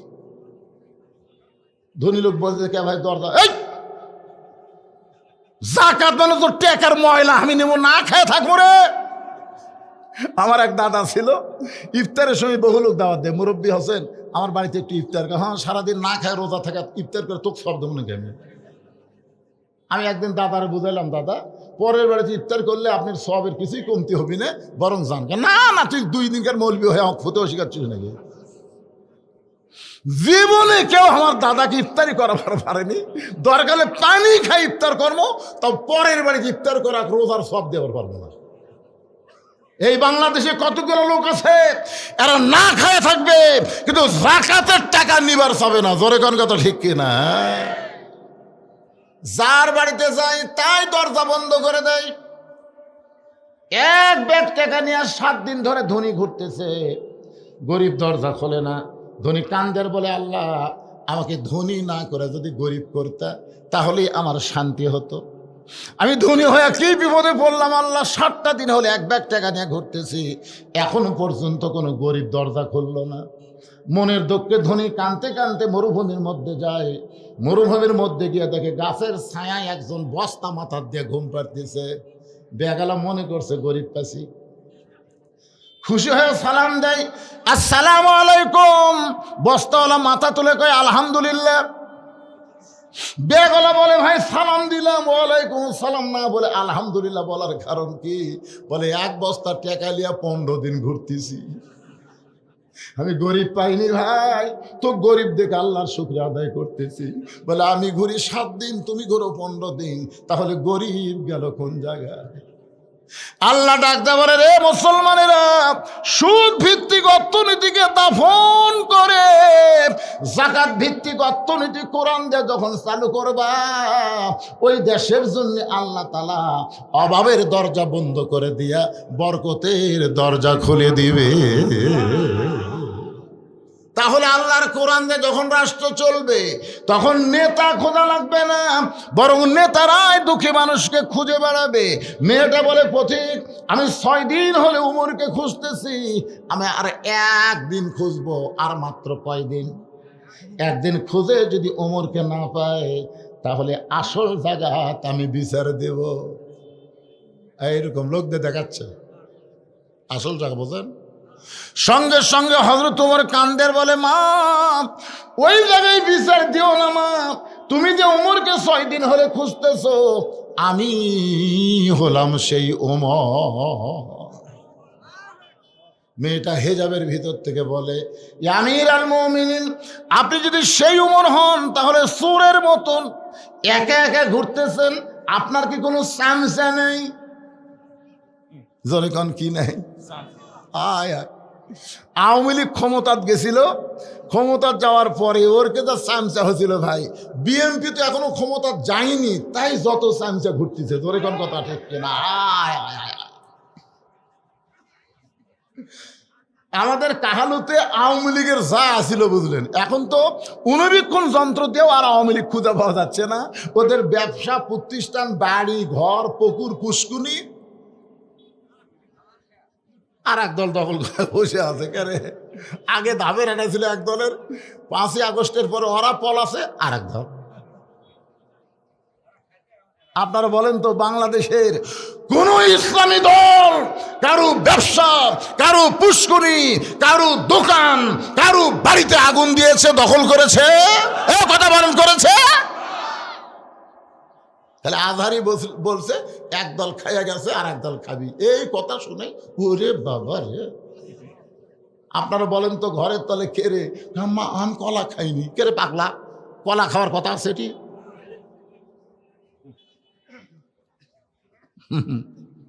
মনে কষ্ট নিয়ে কাম হবি না ভাই। জোয়ার উঠে যাচ্ছে। আমার এলাকার সব হিন্দু আমার মাদের সাথে একদিন গেছে, সব হিন্দু, আমার এলাকার যত হিন্দু সব গেছে আমার মাদের সাথে। আমি কইলাম, কে রে বা তোরা আছো কে? হুজুর, আমরা আপনার দলত ভর্তি হবার চাই। আমি কইলাম, কে রে তোরা না হিন্দু? হিন্দু হলে কি হবে হুজুর, আমরা ওই মার্কাত মারবো। আচ্ছা ঠিক আছে, তা বাড়ি যা। সুবহানাল্লাহ। জনগণ এখনই বুঝবার পারতেছে। কথা বলেন ঠিক কিনা? কথা বলেন, একটু মনোযোগ দিয়ে কথাগুলো শুনবেন। ওমর ফারুক চোখের পানি বের করে বলতেছে, মা, কি দুঃখ তোমার মনে? আজকে 6 দিন হলে তুমি আমাকে খুঁজতেছো, অবশ্যই তোমার ভিতরে দুঃখ আছে। এই দুঃখটা কি মা, তুমি একটু আমারে বলো।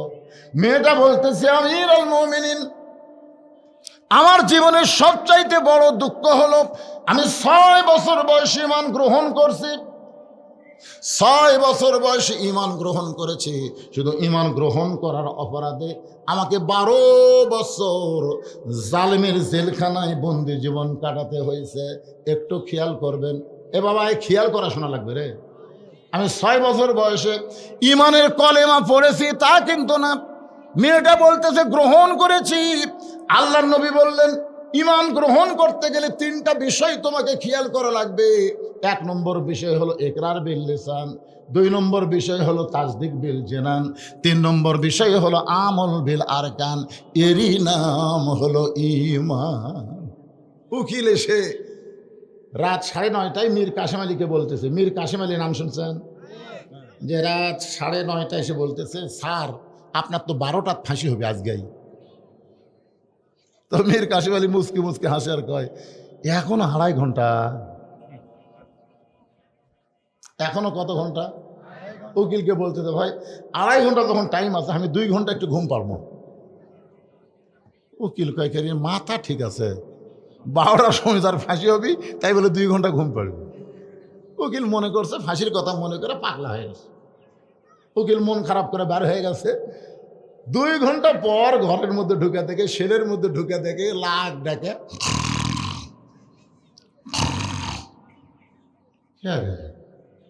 আর মাত্র 8 ঘন্টা পরে ফাঁসি হবি, আর সেই লোকটা এইভাবে ঘুম পাড়তেছে, পায়ের বুড়া আঙ্গুল লড়াছে, লাভ ধরে বলতেছে, কে ভাই সময় হচ্ছে নাকি? মনে হচ্ছে শ্বশুর বাড়ির যাবি।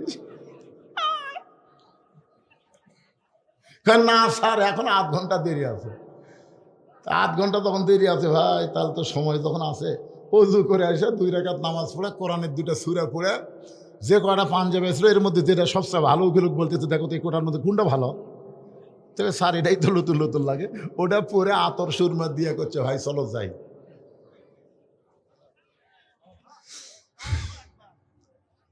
উকিল কান্দে, আর সহ্য করতে পারে না। আপনি হাসি মুখে রওনা দিচ্ছেন, আপনার ফাঁসি হবে।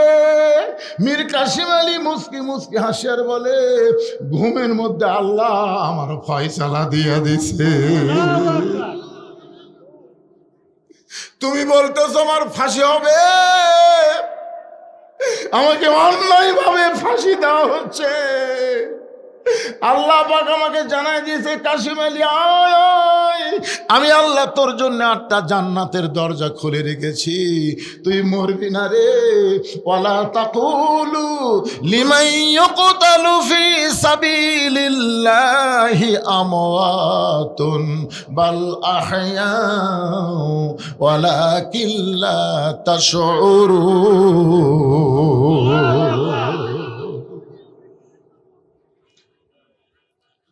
বাজান একটু মনোযোগ দিয়ে কথাগুলো শুনবেন। মেয়েটা বলতেছে 6 বছর বয়সে ঈমান গ্রহণ করছি, ঈমানের কলিমা পড়লে তার কোনো অসুবিধা নাই, কিন্তু ঈমানকে গ্রহণ করলে তার উপর বিপদ হবে। কারণ ঈমান গ্রহণ করার সুরত হলো 3টা। জোরে বলেন কয়টা? এর মধ্যে একটা বাদ দিলে ঈমান গ্রহণ হবে না। 1 নম্বর হলো ইকরার বিল লিসান, জবানে বলতে হবে লা ইলাহা ইল্লাল্লাহ। 2 নম্বর হলো তাসদিক বিল জানান, কলিজার মধ্যে ঈমানের জায়গা দেওয়া লাগবে। কলিজার মধ্যে যখন ঈমানের জায়গা দিবেন, ওই মানুষটার কাছে জীবনের চাইতে ঈমানের গুরুত্ব বেশি হবে। এই ছেলেপেলে, অনেক যুবক ছেলে বসে আছো তোমরা কোরআনের মাহফিলে, আজকে তোমরা বলো তো, তোমাদের কাছে জীবনের দাম বেশি না ঈমানের দাম বেশি? তোমরা বলো তো, ঈমান বাঁচান ফরজ না জীবন বাঁচান ফরজ? সবাই বলা লাগবে। 2 একজন জীবন বাঁচান ফরজ, জীবন বাঁচান ফরজ। আপনি যতই চেষ্টা করেন, যত ভালো ভালো ডাক্তার, আর যতই বেঙ্গালুর, আর যতই মাদ্রাস, ভারতে থাইল্যান্ড যান আর ইংল্যান্ডে যান, আপনি যেখানেই যান, আপনি আপনার জীবন বাঁচাবার পারবেন না। পারবেন? কিন্তু আপনি একটু চেষ্টা করে আজকের ওয়াজ শোনার পরে, আইয়ুকুম আহসানু আমালা, এই আয়াতের ব্যাখ্যা শোনার পরে আপনি যদি একটু চেষ্টা করেন, আপনার ঈমানকে আপনি বাঁচাবার পারবেন। সুবহানাল্লাহ। এখন আপনার বলেন তো, যেটা আমরা বাঁচাবার পারবো না সেটার চেষ্টা করব, না যেটা বাঁচাবার পারবো তার চেষ্টা করব? কথা বলা লাগবে। আমরা ঈমানকে বাঁচাবার পারবো, তাহলে ঈমান বাঁচানোর জন্য দরকার হলে বাতিলের বিরুদ্ধে লড়াই করে বাংলার জমিনে আল্লাহর কোরআনকে কারা কারা বিজয় করতে চান, 2 হাত তুলে আমার আল্লাহকে দেখা।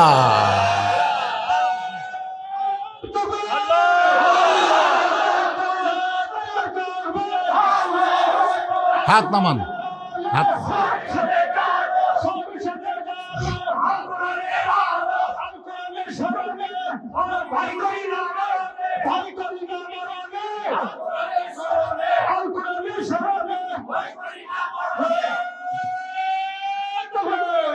লিল্লাহি তাকবীর। আমল বিল আরকান, তাসদিক বিল জিনানের পরে ঈমানের সর্বশেষ কথা হলো আমল বিল আরকান। এটা আমলের মাধ্যমে প্রকাশ করা লাগবে। আপনারা বলেন তো, ইমানকে রক্ষা করতে গেলে যত আমল আছে, 1 নম্বর আমলের নাম কি? হ্যাঁ, এই ছেলেরা, এখনই যদি বলা হয় ইয়ং জেনারেশন যারা, তোমরা কারা কারা ফজরের নামাজ পড়ছা, একটা হাতে উঠবি না। না না, হাত তুলবার বলতেছি না। লা সলাতা লা ঈমানা, যার নামাজ নাই তার কোনো ঈমান নাই। আমি এইরকম ওয়াজ যদি আরো 8 ঘন্টা করি, আপনাদের সমস্যা আছে? আপনার তো ভালোই মনে হয় শুনবার পাচ্ছেন, কিন্তু এই মাহফিল কমিটি আমাকে বলছে, হুজুর মসজিদের জন্য আপনি একটুখানি ব্যাগ ছেড়ে দিবেন, ব্যাগ। এই ব্যাগের আদায় হয়ে গেলে আপনি টানা যতক্ষণ পারেন করেন, কিন্তু শেষে যদি আপনি একবার ব্যাগ দেন তাহলে এরা উঠে ওই বান্দরের মতন দৌড় মারবি, এত দৌড় মারবি আলের সাথে বাজা ন্যাচ খোঁজা পড়বি।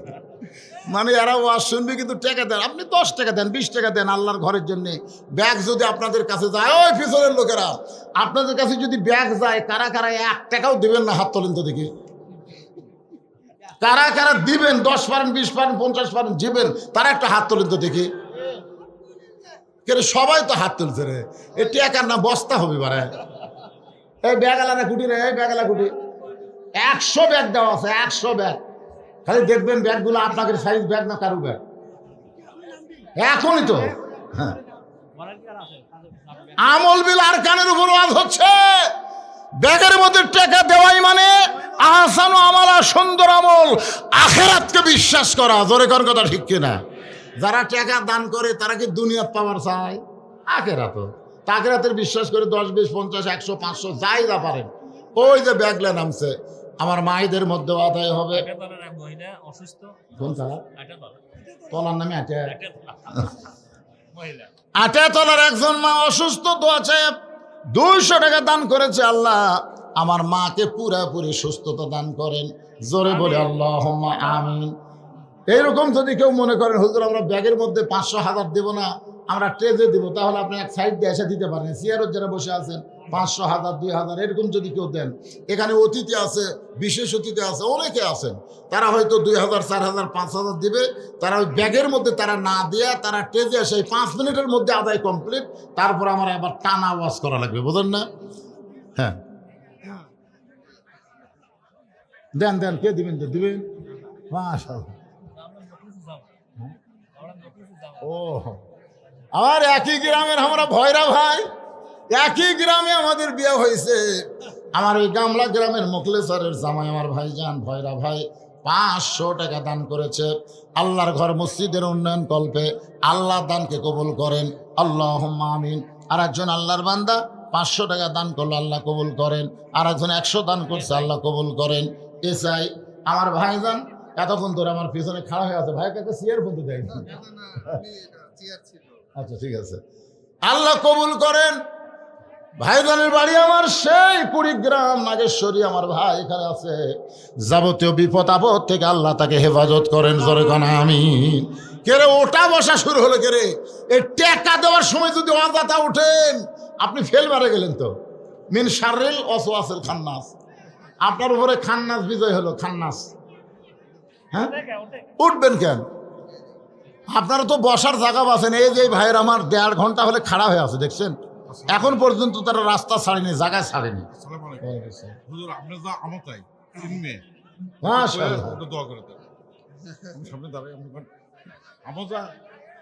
আমজা আমার ভাইও তাই, আমারও 3 মেয়ে, তারও 3 মেয়ে। আর কোনো ইচ্ছা নেই। আলহামদুলিল্লাহ, আল্লাহ তাআলা আমার ভাইকে নবীর সঙ্গে জান্নাতি কবুল করুক। আমিন। 200 টাকা দান করেছে, আল্লাহ দানকে কবুল করেন। আল্লাহ নেক নিয়ত থেকে পরে করেন। ছোট্ট একটা বাচ্চার হাতে দান করেছে, আল্লাহ দানকে কবুল করেন। আল্লাহ হইচই না করে সবাই দেন, ভাই দেন, সবাই দেন, যে যা পারবেন। আল্লাহর হস্তে জীবনের শেষ দান মনে করে দিয়ে ওখানে বসে থাকবেন। ওখানে আমরা খালি ওয়াজ তো শুনবো না, বিশাল একটা মাহফিল, বিশাল একটা মোনাজাত হবে। হবে কি হবে না? হবে। এই জন্য সবাই হ্যাঁ। আল্লাহ একজন বান্দা 100 টাকা দান করেছে, আল্লাহ কবুল করেন। আমাদের হাসিতলা থেকে 7 পাড়া 1/2 কিলো হয় কি ডাক্তারপাড়া, শওকত ফাঁসিতলার চাঁদপাড়া থেকে ডাক্তারপাড়া থেকে আমার ভাই 500 টাকা দান করেছে। আল্লাহ তার দানকে কবুল করেন। আল্লাহ নেক নিয়ত নেক আশা পরাক আল্লাহুম্মা আমিন। সভাপতি চেয়ারম্যান সাহেব দিছে নাকি? আপনারা আগেই দিয়েছেন তাহলে আগেই কাম করে সারছে। আচ্ছা ঠিক আছে, মাশাআল্লাহ। জামাত ইসলামের ইউনিয়ন সভাপতি যিনি আজকে ইমামতি করলেন আমার ভাই, কোরআনকে ভালোবাসে, কোরআনের জন্য 3000 টাকা, জোরে বলেন মারহাবা। আল্লাহ আমার ভাইকে কবুল করেন, কোরআন বিজয়ের আন্দোলনের কর্মী হিসাবে, নেতা হিসাবে, আমির হিসাবে তাকে কবুল করেন, জোরে কোন আমিন। আল্লাহ আল্লাহ আল্লাহ কবুল কর। আল্লাহ তোমার কোরআনের জন্য কত জেল খাটছে, কত রিমান্ডে গেছে, কত জায়গায় লুকালুকি করছে। আল্লাহ শুধুমাত্র তোমার কোরআনকে বুকে ধরার কারণে আল্লাহ কবুল করেন, সকলে বলি আমিন। ভাইজান আপনারা মাঝখানে ডাঙালেন কেন ভাই? সবাই বসেন, সবাই বসেন, আল্লাহর রাস্তে বসেন। মানুষ মনে করে তা আদায় করলে আর ওয়াজ হয় না। চাপড়িগঞ্জ মাদ্রাসার প্রিন্সিপাল ভাই আমার 1000 টাকা দান করেছে। আল্লাহ আমার ভাইয়ের দানকে কবুল করেন। আল্লাহ নেক নিয়ত নেক আশা পরাক আল্লাহুম্মা আমিন। মনে করতেছেন হুজুর আপনি হেলিকপ্টারে আসলেন, আমার গাড়ি কিন্তু হেলিকপ্টার আগে আইছে। আমি আমার জীবনে এই মশান আমি করবার চাই না। আমি ওনাদেরকে বারবার বলেছি আমি হেলিকপ্টার উঠবো না, বা আমার ওয়াজ আছে দিনাজপুর যাওয়ার সময় ফাঁসি মারে দিয়ে চলে যাবো। কেন হুজুর আমাকে বড় সাত, ওরা সাত করে আমাকে লিয়াচ্ছে ভাই। আপনারা যখন মনে করেন না যে হেলিকপ্টারের বক্তা, এই বক্তা তো পাওয়া খুব কঠিন, না না, আমি আপনাকে সাংগঠনিক ভাই, আমাকে আনতে কোনো টেনশন নাই। সোনাল্লাহ বলেন। হ্যাঁ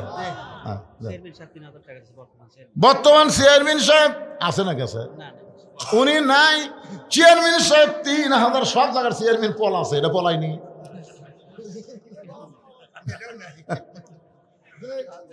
আল্লাহ চেয়ারম্যান সাহেব 3000 টাকা দান করেছে।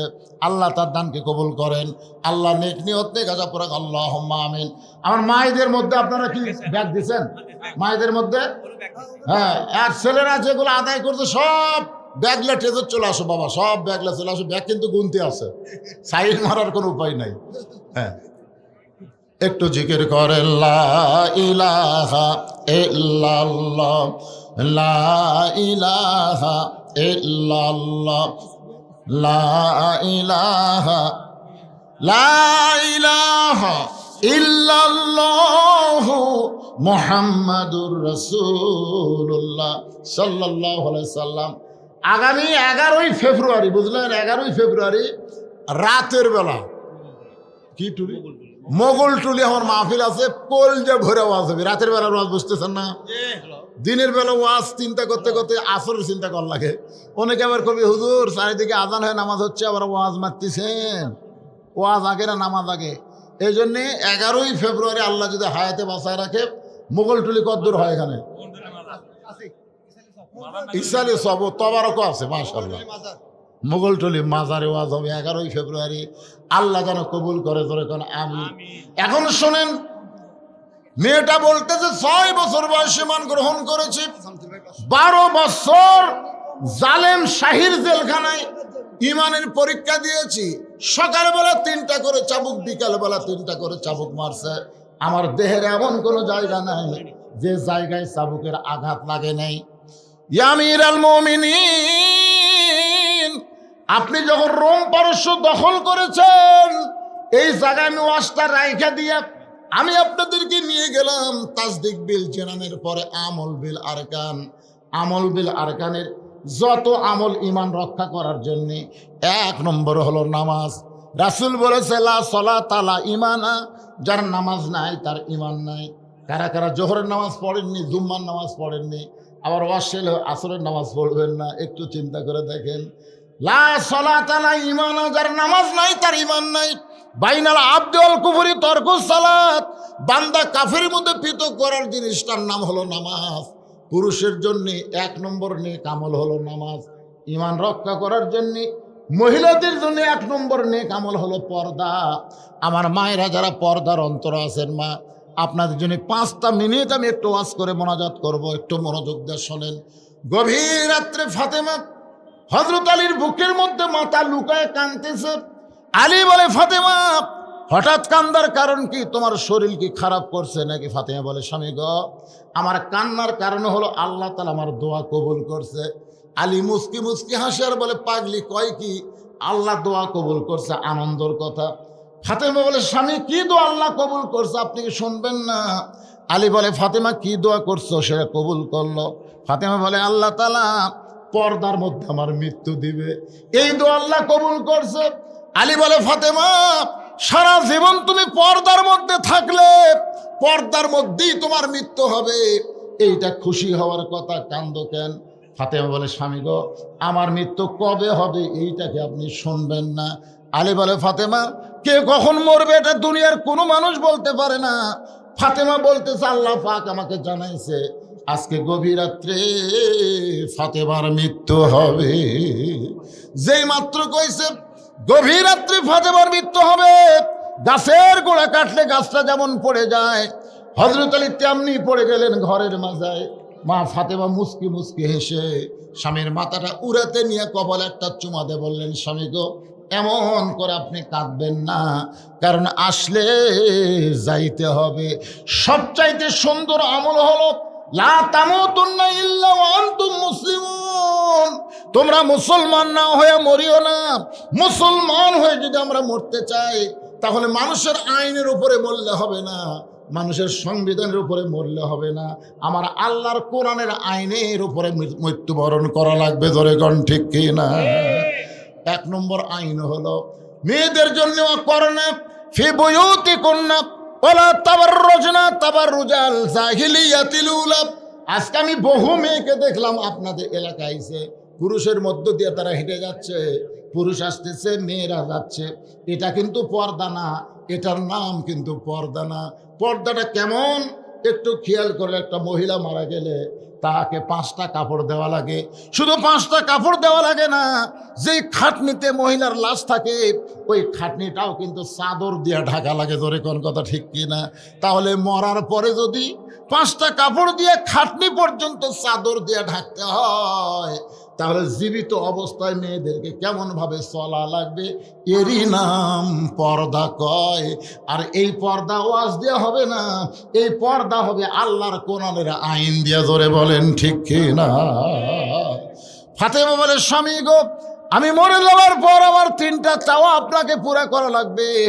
আলী কান্দের বলে, ফাতেমা দুনিয়াতে গরিব ছিলাম বলে তুমি কোনোদিন কিছুই আমার কাছে চাইলা না। একদিন নবী ফাতেমার ঘরের মধ্যে গিয়ে দেখে ফাতেমা খুব আস্তে আস্তে গোপনে গোপনে কাঁদতেছে। রাসূল যেই মাত্র বলছে, ফাতেমা মনে হয় তুই কাঁদতেছিস, ফাতেমা মুচকে হাসি দিয়ে বাবার দিকে তাকায়। নবী তাকায় দেখে ফাতেমার চোখের তলে কালিমার দাগ পড়ে গেছে। রাসূল বলে, ফাতেমা তুই কি চোখের নিচে সুরমা দিয়েছিস? মা তোরে খুব ভালো লাগতেছে। ফাতেমা কান্দের বলে, বাবা এমন একটা গরিবের সঙ্গে আমারে বিয়ে দিছে, আমার ঘরে আজকে 3 দিন হলে খাবার নাই, না খাই আমার চোখের তলে কালিমা দাগ পড়ে গেছে। সঙ্গে সঙ্গে রাসূল বলে, ফাতেমা দুনিয়ার বহু ধনী ধনী যুবক তোকে বিয়ে করবার চাইছিল মা, আমি একটা ধনীর সঙ্গেই তোর বিয়ে দিবার চাইছিলাম, কিন্তু আল্লাহ ঘটকালি করে এই গরিব বাড়ির সঙ্গে তোর বিয়ে হলো, আমার করার কিছুই নাই।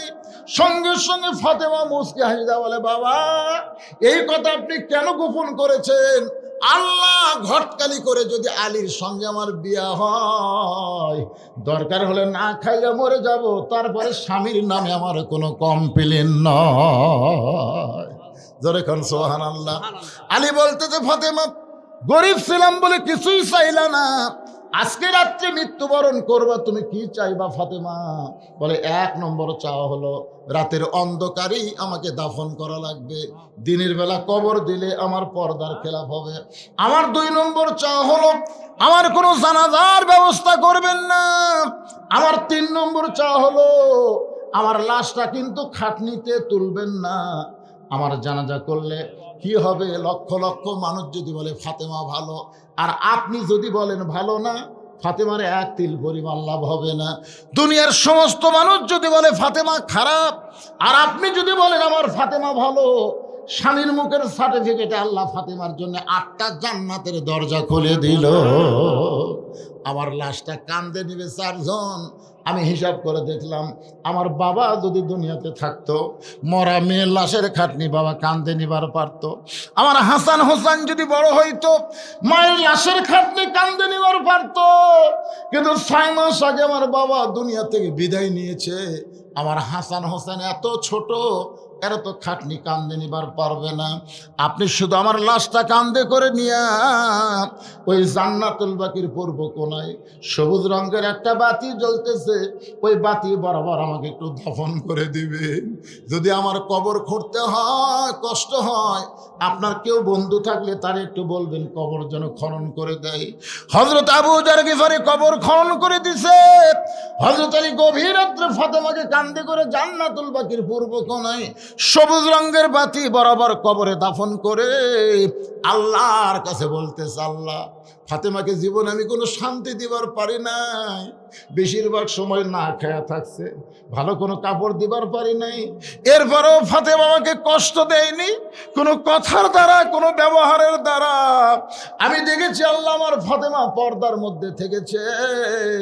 আমার ফাতেমাকে আল্লাহ তুমি কবুল করে নাও। এ দোয়া করে তাকায় দেখে সামনে কয়েকটা পুরাতন কবর দেখা যায়।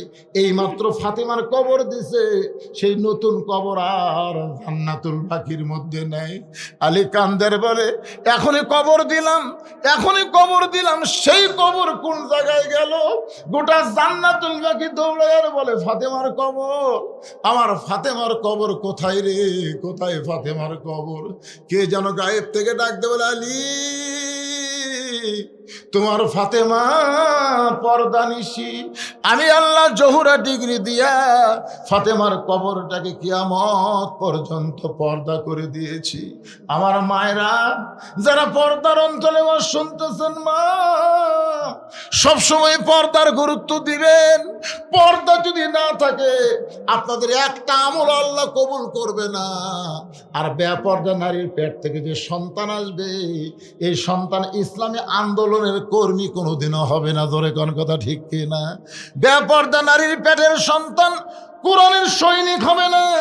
আমরা আগামীতে আমাদের সন্তানগুলো যদি আল্লাহর কোরআন বিজয়ের সৈনিক হতে করতে চাই, তাহলে আমরা একটা ভালো মায়ের দরকার। জোরে কোন ঠিক কিনা ভাই? একটা নেপোলিয়ন বলেছে, ভালো একটা সন্তান যদি চাও, ভালো একটা মায়ের দরকার। আর মুসলমানের ভালো মা হচ্ছে পর্দা নিশি। জোরে বলেন কি নিশি? পর্দা নিশি। অনেক আগে আজান হয়েছে, আজানের পরে ওয়াজ করা ঠিক না। তারপর আমি কিছু সময় আপনাদের কথাবার্তা বললাম। আল্লাহ যদি চায় আগামীতে রাতে এসে আপনাদের পাশের মাহফিলে প্রাণ ভরে ওয়াজ করবো ইনশাআল্লাহ। আল্লাহ আজকের মাহফিলকে কবুল করুক। এই টাকাগুলো দিয়েছে, অনেক টাকা। হ্যাঁ, এনারা দোয়া চাইছেন, ঠিক আছে। আসাদুল ইনশাল্লাহ 30 ব্যাগ সিমেন্ট দেবে। আব্দুল আজিজ বাবু 20 ব্যাগ সিমেন্ট। মোসাম্মদ শিল্পী বেগম 1000 টাকা। আলহাজ জাহিদুল ইসলাম, এটা কত দিছে? শূন্য একটা বেশি পড়ছে রে। 10,000 টাকা। ফারুক প্রধান অতিথি 10,000 টাকা। অধ্যাপক আমিনুল ইসলাম 5,000 টাকা।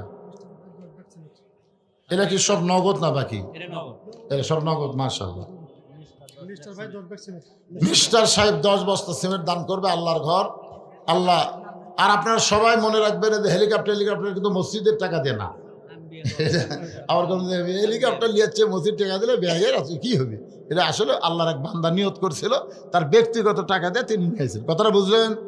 কোনো টেনশন করা লাগবে না। যেগুলো মসজিদ ভাঙ্গার টাকা দিয়ে হেলিকপ্টার দিয়ে হুজুর আনছে, এটা আলাদা হয়ে একজনের শখ হয়েছিল, উনি হাউস করছিল, উনিও চড়িয়েছে, ওনার সাথে আরো 2 জন চড়িয়েছে, মাঝখানতে আমাকে ওনার মাকেও পর্যন্ত উনি চড়াইছেন। উনি সেইরকম একজন সুখী শখের মানুষ। আল্লাহ তাকে কবুল করুক। সকলে বলে আমিন। আস্তাগফিরুল্লাহ রাব্বি মিন কুল্লি জামবি ওয়া আতুবু ইলাইহি। আস্তাগফিরুল্লাহ রাব্বি মিন কুল্লি জামবি ওয়া আতুবু ইলাইহি। পঞ্চগড় থেকে একটা মেয়ে 500 টাকা দান করছে। এইবারে পাওয়া গেছে, মাশাআল্লাহ। আল্লাহ এই ভালো কাজে তার শখকে আল্লাহ জান্নাতের জন্য কবুল করুক, করে কোন আমিন। আল্লাহ যেন কামায় আরো বেশি বরকত দেয়, আরো ভালো কাজে যেন খরচ করতে পারে, আল্লাহ যেন তৌফিক দান করে, ইসলামী আন্দোলনের কর্মী হিসাবে আল্লাহ যেন কবুল করে, জোরে কোন আল্লাহুম্মা আমিন। মাশাআল্লাহ মাশাআল্লাহ। ভাইজান দোয়া করে দিন, আল্লাহুম্মা আমিন। আল্লাহুম্মা আনতাস সালাম ওয়া মিনকাস সালাম তাবারাকতা ইয়া যাল জালালি ওয়াল ইকরাম। আল্লাহ দিনের বেলা কত কাজ কাম ছিল তোমার বান্দা বান্দির বাড়িতে, মাঠে ময়দানে সমস্ত কাজ কামকে বাদ দিয়ে আল্লাহ তোমার কোরআনকে মহব্বত করে আজকের এই জান্নাতের বাগানে বসে বসে কোরআন হাদিস আলোচনা শোনার শেষে আমি গুনাহগারের সঙ্গে রহমতের দরজায় ফকির হয়ে দোকানা হাত তুলেছি। আল্লাহ মেহেরবানি করে আজকের মাহফিল আমাদের সকলের হেদায়েতের জন্যে, নাজাতের জন্যে, জান্নাতের জন্যে কবুল করো। এই মাহফিলের শুরু থেকে শেষ পর্যন্ত যতটুকু আলোচনা হয়েছে আল্লাহ, এর মধ্যে যদি ত্রুটি হয়, ভুল হয়, মাফ করে দাও। এর যা হাদিয়া মঞ্জুর করো, সোনার মদিনায় নবী পাকেরাও যা মুবারকে আল্লাহ কবুল করে নাও। তামাম আম্বিয়ায়ে কেরাম, আসহাবে কেরাম, তাবিনে কেরাম, তাবা তাবিনে কেরাম, তামাম পৃথিবীর মাটির নিচে যত মুমিন মুমিনাত শুয়ে আছে আল্লাহ সকলের আরো পরে হাদিয়া কবুল করো। আল্লাহ আমরা যারা হাত তুলেছি আমাদের জনম দুঃখনী মা বাবা যাদের কবরে চলে গেছে, আল্লাহ মেহেরবানি করে মা বাবার কবর জান্নাতের টুকরা বানিয়ে দাও। আমাদের দাদা দাদি নানা নানি আত্মীয় স্বজন শ্বশুর শাশুড়ি যাদের কবরে গেছে আল্লাহ কবরবাসীদের আল্লাহ তুমি মাফ করে দাও। আল্লাহ তোমার যেই বান্দা নাম হলো আসাদুল ইসলাম, আল্লাহ এত বড় ত্যাগ স্বীকার করে আজকে এই জান্নাতের বাগানে বক্তাকে আনার জন্য কত হাজার টাকা খরচ করেছে। আল্লাহ মাবুদ মাওলা আজকে যারা কষ্ট করে মেহনত করে এই জান্নাতের বাগান লাগাইছে, আর যারা মহব্বতে নগদে বাকিতে মসজিদে দান করেছে আল্লাহ সবগুলো জান্নাতের বিনিময় হিসাবে কবুল করে নাও। আল্লাহ আজকের মাহফিলের সম্মানিত সভাপতিকে আল্লাহ তুমি কবুল করো, আজকের মাহফিলের প্রধান অতিথিকে কবুল করো, বিশেষ অতিথি কবুল করো। আমার বিশেষ অতিথি আমার প্রাণের ভাই আব্দুল মান্নানকে আল্লাহ তুমি কবুল করো। আই আল্লাহ তাআলা আমার মা বোনদেরকে কবুল করো, পর্দার অন্তরালে বসে বসে আসুন আবেদা সালিহা পদ্মানিশি কবুল করে মা ফাতেমার চরিত্র দিয়ে দিও। আল্লাহ আমাদের মধ্যে আমরা যারা অসুস্থ আছি আল্লাহ সুস্থতার নিয়ামত দান করে দাও।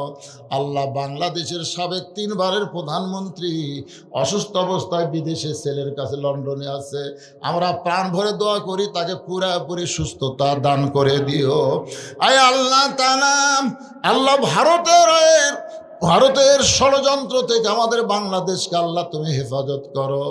আল্লাহ ফিলিস্তিনের মুসলমানকে আল্লাহ বাইতুল মুকাদ্দাস তুমি দিয়া দাও।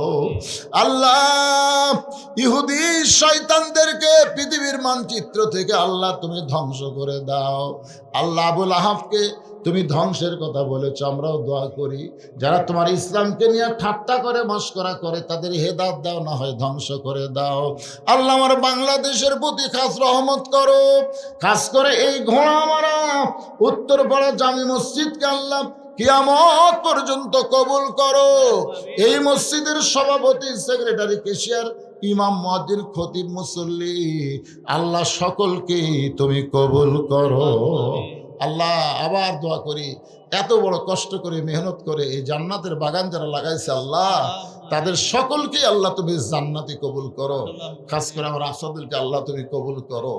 আল্লাহ আল্লাহ কে কোন নিয়ত করে হাত তুলেছে সকলের নেক নিয়ত নেক কবুল করে। মৃত্যুর সময় আমাদের জবানে জারি করে দিও লা ইলাহা ইল্লাল্লাহু মুহাম্মাদুর রাসূলুল্লাহ সাল্লাল্লাহু আলাইহি সাল্লাম। আসসালামু আলাইকুম ওয়া রাহমাতুল্লাহি ওয়া বারাকাতুহু।